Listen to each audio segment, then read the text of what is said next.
Hello traders, FX Pip Collector here. Today is Friday, April 26th, and this is my analysis of the Euro-US dollar, starting on the monthly, working my way down to the 1 hour time frame for the full top-down analysis. So on the Euro dollar, I'm still a big believer that this is going to make a higher low. I still think eventually it is going to go up and continue this uptrend, which I still think is either an expanding flat or possibly even a running flat.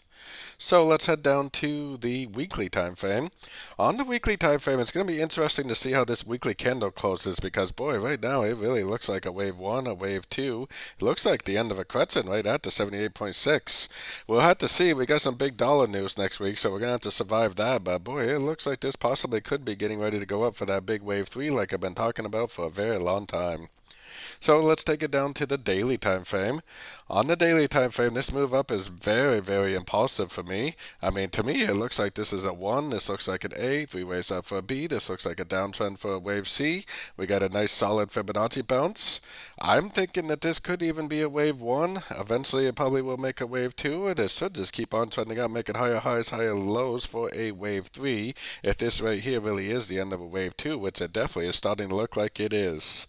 So let's take it down to the 4-hour time frame. On the 4-hour time frame, there's been a couple points this week where it looked like this thing was going to go down pretty well, but if this really is a wave C, you get what my old mentor used to call it a blasting effect, which is you have a turn on the very high time frames, and the shorter time frames just continue to make higher highs, higher lows, and that to me looks like what this is doing. I think this is very likely to continue to make higher highs, higher lows, at least all the way back up to these highs back here. So at least until I get some sort of a significant break of structure to the downside, at least on the 4-hour time frame and up, I would definitely be looking for longs on these shorter time frames. Going down to the 1-hour time frame. On the 1-hour time frame, like I said, there's been a couple times this week where it looked like it was going to go down, but what happened every single time is it made a higher low, kind of an equal low, higher low, and it just kept on trending up. So until we actually get a break and hold below one of these significant structure levels, which we definitely do not have yet, I personally would continue to trade with the trend. If this weekly time frame is telling us the correct story, then this actually may be in a wave 1 of wave 3 right now, which is possibly a very big uptrend on these sort of time frames. So the trend is our friend, so I will continue to trade with the trend until the trend is proven to be over, which it definitely is not yet.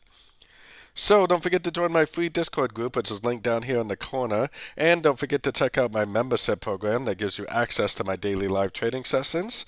And it also gives you access to all my swing trade setups by signing up on my website, fxpipcollector.com. As always, thank you and happy trading.